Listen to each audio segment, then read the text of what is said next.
Today I'll share with you the 10 steps to ensure a successful real estate sale to maximize your final price. Since 2009 with my team, we've been helping sellers, owners just like you to maximize their selling price because we put attention to all those little details that play a huge part in their marketing strategy. If you follow along those 10 steps, I'll be sharing some details. And if your goal is to maximize the price, lower the stress, and to make this selling process really pleasant, I'm pretty sure you'll like the video. Number one, the property valuation and pricing positioning. If you want to evaluate the value of your property, it's fairly simple. You call an appraiser or you call a real estate agent, a real estate broker. And basically what we do with our team every day, every week, is that we look at what's been sold in your area. The comps, the comparables sold recently, the recent comparables sold, but on top of that, we'll add all those adjustments that we can make based on your improvement, your renovations that you've been doing in the last couple of years. And we look at the comps, we look at the adjustment, and then we come up with a final value. This is how we come up with the exact, precise market value. When it comes to the positioning, the price position of your home, you got three options. If you need to sell ASAP because your house, for instance, is empty, you don't want to heat it during the winter, and you want to sell it within a couple of weeks and go to the notary and just done. Well, you'll price your property below the fair market value. The advantage of doing this is that you'll sell really fast. You'll go to the notary, you'll cash out really fast. But the disadvantage, the con, is the fact that you might feel that you left some money on the table. The second strategy, you price your home at the exact fair market value. For instance, if the value of your home is around 500, you might list it at 500 or maybe 509. For instance, with a little room for negotiation. When you do so, if the marketing strategy is perfect, if the property is well presented to the market, the pro is that the first 2 weeks you'll have a lot of visitors, a lot of action. You could sell your property most probably within a matter of a month and a half. And if your goal is to sell your property and then find the next one, well, for instance, you sell your home, you get an offer in December, and the moving date is for June. Well, if it's sold in December and the deed of sale is going to be signed in June, that leaves you 5-6 months to find the next home. So by pricing your home at market, you sell faster, you have more activity during the first couple of days, and then you have more room to find the next one when you sell to buy another one right after. The con of this strategy is not really a con, but for some people that have been living in the same place for like 20 years, it could be like, the first week having people in your house every day. That's a side effect of having a good strategy. Well, you have a lot of visitors within a couple of days, and that could be stressful. You might have to go for walks and see some family members when you have those visitors to let the agent and their client, their buyers, visit by themselves. So the con is simply that you have more people within the first couple of days, and that's going to be like, for instance, if you're used to supper at 6 and then you go to bed at 9:30, well, your routine could be changed the first week or so because of this strategy that brings a lot of people in the first couple of days. The last pricing strategy is where you optimistically price your house. For instance, your house is worth 500, you list at 550 or 600. You listed at an optimistic price, as if you were the only house in the market for selling. There were 10 buyers. I'm gonna get my price because my house is special. You think your house is worth more, and it's your opinion, and we respect it. But there's some pros and cons. The first pro that comes to my mind is that at the end of the line, when the house is sold, you might have the feeling that you haven't left money on the table because you've squeezed the lemon. You started at 600, didn't work, then you brought it down, and then eventually you sold it. So you might feel that you haven't left money on the table, which is good for some people. Now the con is that you might receive a really good offer at market value, but since this is your price, optimistic price, this is market value. If you get an offer here, you might think like this offer right here is a bad offer, but this offer could be at fair market value. It's just that your expectations are way higher. So you might have to go through a lot of rounds of negotiation, having a lot of buyers for month and month and month. It could last for maybe a year and a half in order for you to sell. So you'll need to be really patient. You'll need to, face some, really periods of disappointment. I'm really disappointed of this offer. So, some people might use this route. It's okay, but be aware of the pros and cons of every single strategy. Number 2, pre-market property preparation. When you're selling a property, whether it's a condo or a house or duplex, you live in the property, The main goal is to attract the attention of buyers. So you have to make everything you can possibly do with your budget and time to make it as appealing as it can be. So the first thing I'll say to my sellers, the owners that want to sell, declutter every single room. I'd say on average, most people have at like 50% way too much furniture, decoration, stuff. They got way too much stuff. So the first thing I'll say, use one of the rooms in the house, whether it's a shed, a garage, a room in the basement, and use that specific spot to put all your personal stuff. Because otherwise it's gonna look way too cluttered. It's like way too much stuff. And if you need some inspiration, just look at hotels. You go see a new construction project and there's a model home. Go check out how it breathes. The goal is for the property to breathe. If it breathes, you know, your buyer's gonna come in, they're gonna feel good about it, and they're gonna say, yeah, I might buy this house, but if it's too packed with stuff, they won't buy it. So look at Pinterest, the app. Look at how the rooms are, how the rooms breathe. The stuff is put somewhere else. The garage or the storage space can be full but well organized. And when I say houses are too cluttered, I mean most of the time it's the living room, is the living spaces where you receive your friends and family, or there's the kitchen, living room, or the family room downstairs. All those common areas, there's way too much furniture. So think of taking the stuff you got and maybe renting a storage unit if you need more space, but try to reduce by 50%. And sometimes even more. Specifically for those that have been living in the same house for like decades, there's always way too much stuff. So now that you've decluttered, the next step is to look at the colors of your walls. If there's like 6, 7 different colors, try to use, let's say white, light gray, light colors. And don't use like 4 or 5 different colors, just maybe 1 or 2, that's it. And if there's too much stuff on your walls, take them out and just put it in the storage again. So you declutter, you paint the house in white or light gray, or because it's gonna be more appealing for you, for the eyes of the buyers.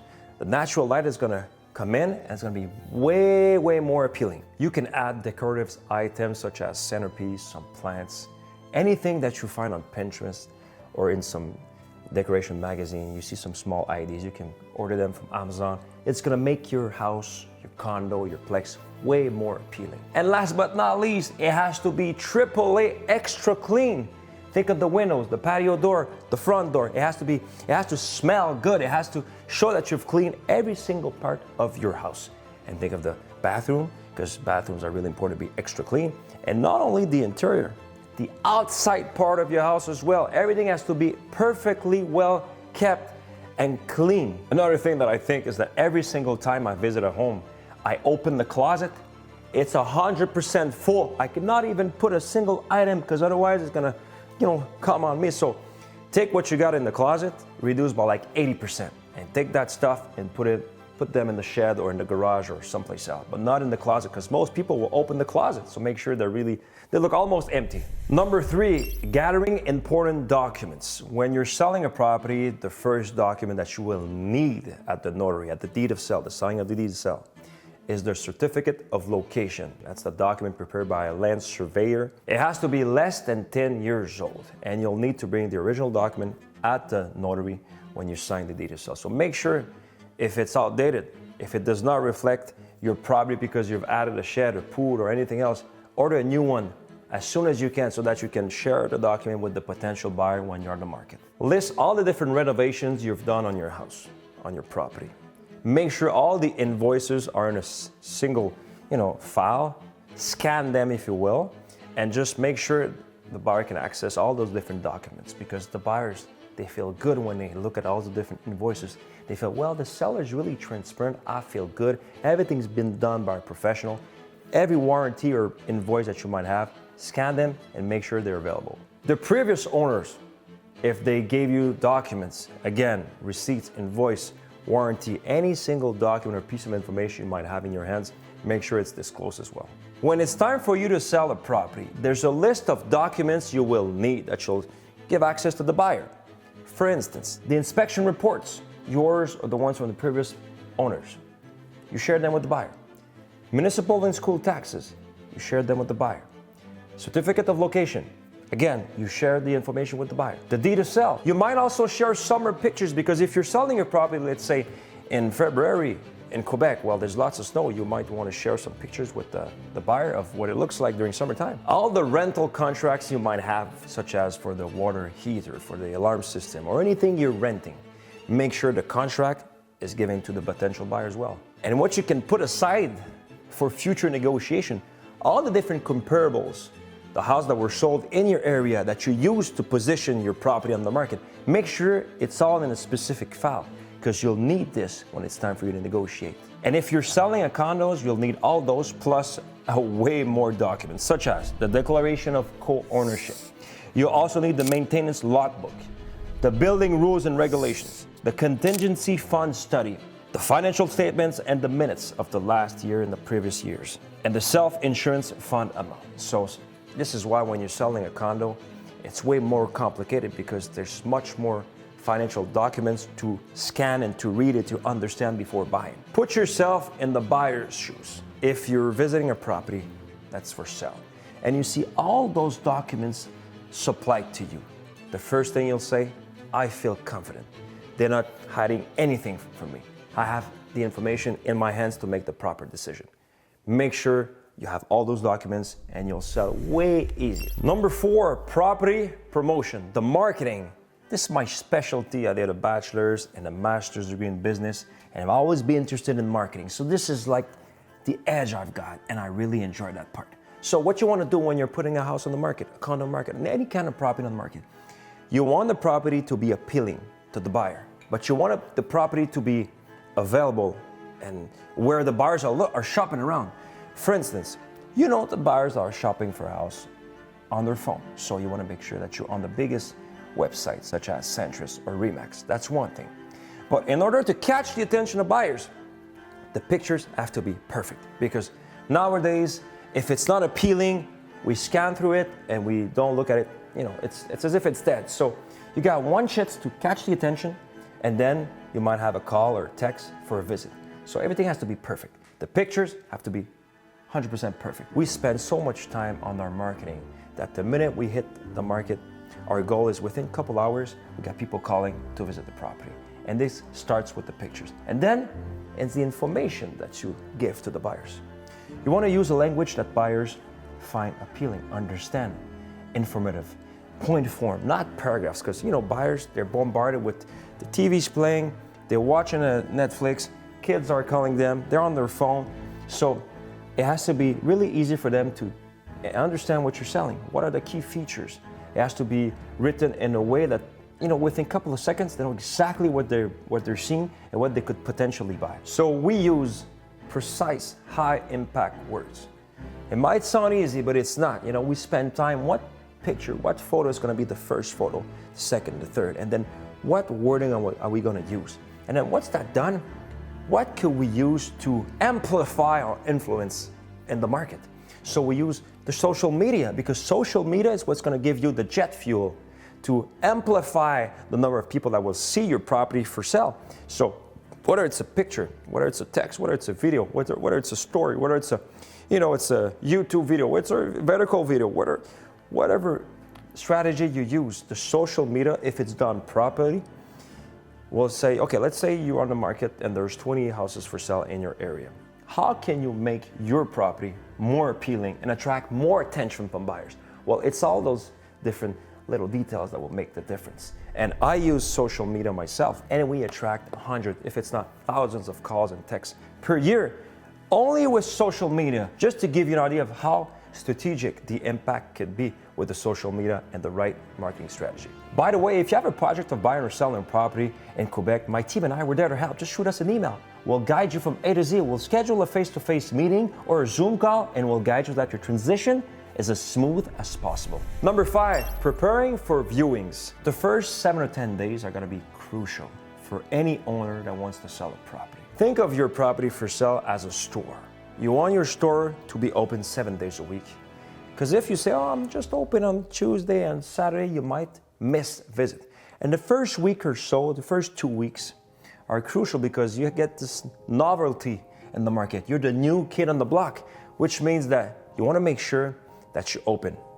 And this will need some efforts because let's say you got 3 kids, you'll need to go for walks with the pet, with your dog, and you'll need to clean the house every single day, maybe 2-3 times a day for the first couple of days and maybe 2 weeks. But if it's done properly, you'll be surprised how fast you can get an offer in any kind of market. As I said before, the house has to be AAA extra clean. When you walk in a house, it has to be clean, but it has to smell good. So maybe cook anything that smells good, whether it's bread, muffin, pastries, because you'll be surprised. If the emotion of the visit is high, the next step is writing an offer and buying your place. So it's not irrational. It could be rational, but it's mostly emotional when you're purchasing your home. So if you touch their feelings, if it's clean, if it smells good, and you put some soft music on the background, and if you're using the service of an agent, just like myself, the buyer is going to be with their agent, their broker. Let them visit by themselves. Go for a walk. Say, hey, you know what? Take an hour if you need. Make sure you take the time to feel the energy of the house. And if you do this carefully, you'll get an offer. If you look at all those little details, you'll get an offer. Number 6, visit confirmations and the visits. You're almost ready for visits. The house has been on the market for a couple hours and you're preparing for upcoming visits in the next couple of days. Now, what do you have to do to improve the quality of visits? Knowing that most buyers will look at the pictures and some won't read the information on the listing. They won't ask for the agent to carefully look at the seller's declaration and look on Google Maps where the house is located. You gotta go the extra mile to improve the quality of visits, because it's not about the quantity of visits, because you don't want to have 30 visits with nobody wanting to buy your house. I'm pretty sure you'll prefer having maybe 12 visits and 2 potential candidates. The goal is always to focus on quality visits instead of quantity of visits. How can we do this? I'll share with you a trick. I've been doing this since 2009 with thousands of clients. I had so many calls. Every day I got calls. And when somebody wants to visit, instead of saying, no problem, because I know my clients that are trying to sell, every time there's a visit, they clean, they walk outside the house. If it's 6 o'clock, they're supposed to be having dinner and they have to walk outside. I don't want to have a visit that doesn't lead to an offer that's not serious. It's okay to have a visitor that won't buy, but I don't want to have a visitor that say, you know what, I wasn't really shopping for a house this year. I was just curious to know, what it looked like from the inside. No. I don't want to waste my client's time. So I'll take the phone and I'll ask precise questions that will increase drastically the quality of the visits. I'll give you some examples. Potential buyers calls in. I'd like to visit the house that's been listed. I just saw it an hour ago. Perfect. Can I ask you a few questions before we organize a visit? I could say the same thing to an agent that's representing the buyer or to the buyer themselves. Have you noticed that the house has only 2 bedrooms on the same floor and 1 in the basement? Why? Because let's say the buyer has 3 kids and is looking for 3 bedrooms on the same floor because their kid is really young. They might say, oh, I didn't notice. Oh, I won't visit because I really need 3 bedrooms on the same floor. Had I not asked this, simple question, I would have got a visit, no offer, and no chances of a potential offer. Have you noticed that we only have 1 bathroom and in the basement is a powder room? Those kinds of details will filter out because people, I'd say 50% of buyers, they don't read, they just look at the pictures. So we got to do the extra mile to make sure that our seller have quality visitors. Other types of questions. Mr. Buyer, Mrs. Buyer, have you noted that we're looking for a signature date at mid-May? Have you noticed that we're looking for mid-May and moving date June 1st? Are those dates okay with you? If they're looking for a house in, for February, of course it's not good for them. But if we're not flexible, why have a visitor that is only looking for February or March maybe, and we're looking for May, June? So we check if we have a match in terms of the dates. Have you read the seller's declaration? Have you noticed all the different repairs and renovations we've done in the house? And we also have a section where the repairs that will need to be done in the next year or so. Have you checked that part? We want to make sure they're aware of the information that's been given to them before the visit. Do you know the area well? Because we want to make sure they know the area. Have you drove to the area? Do you know the parks, the school, the kindergarten, the services? Do you know exactly where the house is located? Hey, I'm curious to know, where do your kids go to school? What city? Where do you guys work? Because, I remember so many instances where people were calling me. I checked where the kids were going to school and their work, and they were like an hour and a half. I'm like, have you noticed that you're like an hour and a half driving time, commuting time in the morning, traffic. They're like, oh, I didn't know. Yes, well, would you buy a house if it was an hour and a half driving time from your work? If you tell me you have no problem, we'll organize a visit. But most of the time they'll say, oh, I didn't notice that it was so far. They don't even check where it's sat on Google Maps before calling. So that's an important step, because again, a lot of buyers will see if their heart says, wow, it's such a beautiful home. They won't check if it's close to their friend, their work, their kid's school, all the different parts of their life. If your house is way too far from their kid's school or from their work, they won't buy. So why not discuss that part over the phone before they come for a visit? And one thing you can ask as well, that's not easy, but I still ask it. Have you seen the asking price? Does that match your budget? You clearly see the type of buyers. If they say something like, yes, and it's in our budget, yeah, if the house pleases our needs, well, we'll make an offer. It suits our budget. Well, you exactly know what type of buyer you're talking to, so you'll have a pretty clear idea. Or you could say, do you need to sell a property for you to be able to buy this one? If they say, yes, our house is not on the market, you say, oh, okay, so even if they like the house, they won't make an offer right now, so you can have the visit, but it's not an urgency. It's not an emergency because, the house is not even sold. Number 7, preparing for negotiation. So you had a couple of visits and some feedbacks, and maybe an offer is coming. You got to prepare yourself for upcoming negotiation. How do we do this? Well, like I said before, you want to make sure that everything that's been sold in the area recently, the listing, the details are right next to you. All set. The invoices of every single renovation you've been doing in your house, is there. Because the comps will give you a number, but everything that's been added, the extras of your property, you got to adjust for those. So that's all aside, and you're ready to get any kind of offer because you're solid. One thing you need to know about buyers, every single buyer wants to negotiate. Having said that, if your house is positioned at market, it's appealing, you know that your house is at the right price, and on top of that, you got a lot of visitors, there's no need for you to accept a lower, a significantly lower price. Why? Because by the level of interest of your last couple of visits that you're well positioned. Even if buyers want to negotiate, they'll make an offer maybe below asking. It's really easy for you to support your price. I do that every single week. I'm asking 600, people come up at 565, for instance. I'm like, I understand you're 35K below the price we've been asking. But Mr. Buyer, we had 24 visits this week. Let me explain why our pricing is fair. I show them the comps. I explain the adjustments I've been doing on the value based on the different renovations we've been doing. And I say, today, I'm doing a counter proposal at 596, which is 4K below our asking, because we're confident that it's worth what we're asking. And just the fact that we have 24 people visiting within a week, plus 2 or 3 that are thinking of maybe putting an offer if you don't accept our counter proposal, if I were you, I would accept. It's all in the way you explain. If you document, if you show them, most of the buyer will say, I understand, it makes sense, accept it. How can you minimize the margin of negotiation? We're really lucky because in our team, we work a team of 15 people, marketing department, video department, a lot of agents that work with me. We're specialized in buying and selling properties all across Quebec, and we guard our clients. And what we do, most of the time we have almost no negotiation because our marketing strategy is so impactful on the market that we have a lot of visitors within the first 2, 3, 4, 5 days. So when we arrive at the market, the way for you to minimize the margin of negotiation, have more impact, have a pricing position that's perfect, have the property appealing. And if you have a professional by your side that's helping you do all of this, well, what happens when there's 2 offers or when there's a multiple offer scenario? The margin of negotiation disappears because most people will buy at asking or above.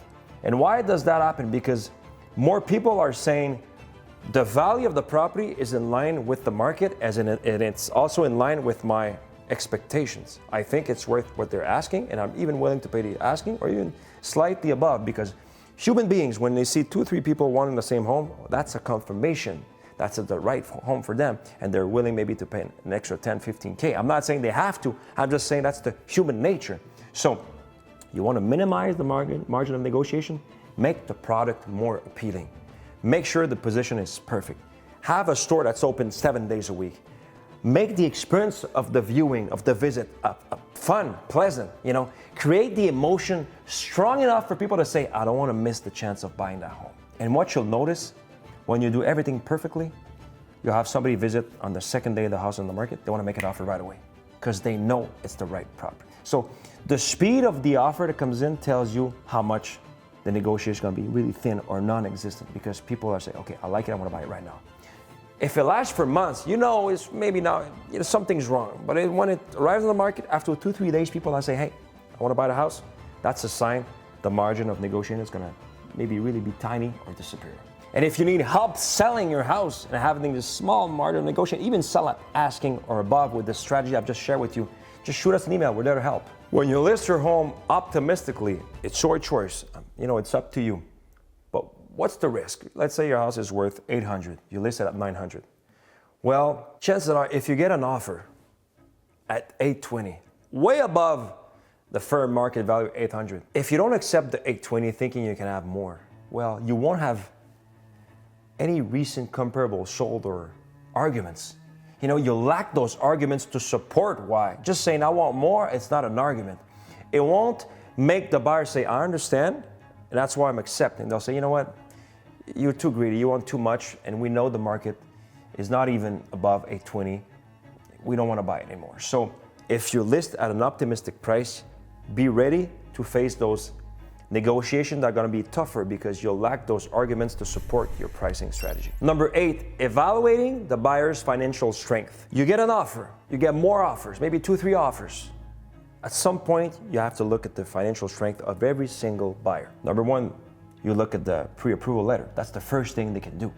But is there anything else you can do other than looking at the letter and saying, okay, well, you're pre-approved, good. What I do, we always do the extra mile.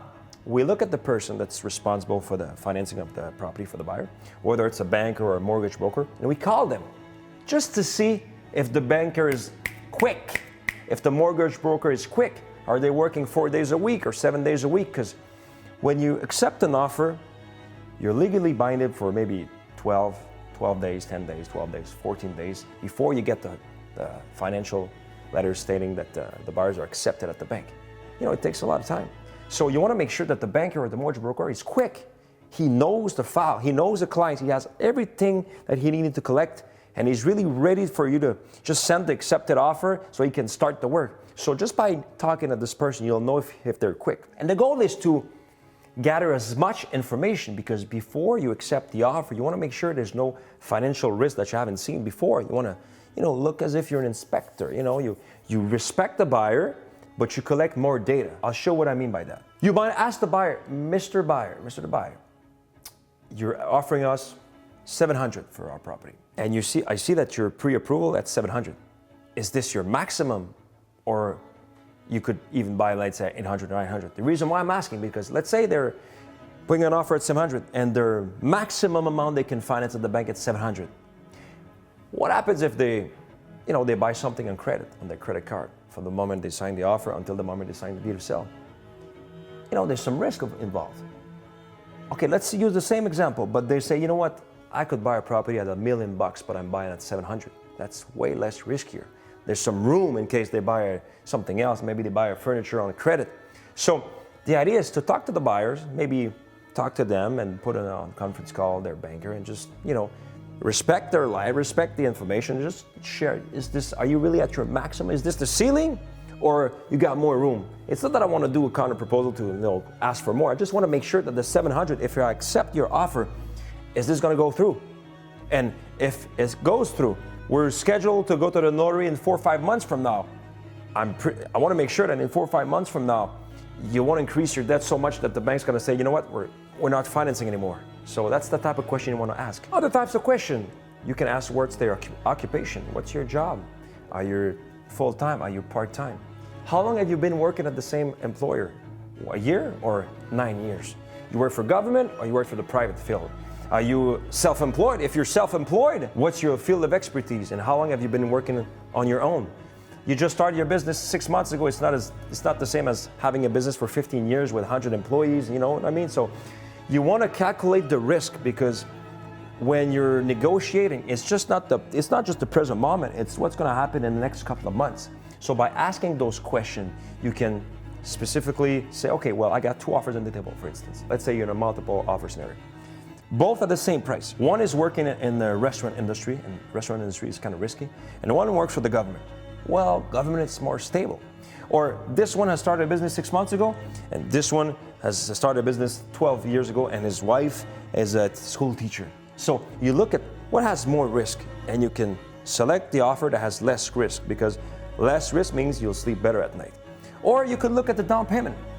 Offer A, 5% down payment. Offer B, $300K as a down payment. Well, of course, the more money you put in brings the risk down. So it's looking at all those little financial information and the profile. And you talk to them just like I talk to you right now. You talk to the banker, but you ask for the permission to talk to the banker so that you respect everyone, but you just explain that it's a relation that you'll have for the next 6 months until you see the deed to sell. So you want to bring the risk down by asking those questions. And if you do accept the offer, you'll feel way better afterwards. Number 9, the inspection. That's an important part of buying a property. You look at the offer, there's an inspection clause.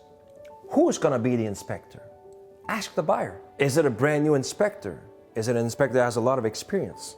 Is he certified? Does he have insurance? Has he been referred by somebody, or has he picked, on Google without calling them and, see if they're really well trained? Not only that, you want to make sure that the inspector is informative. That's going to calm down the emotion of the buyer and the seller. That's going to explain.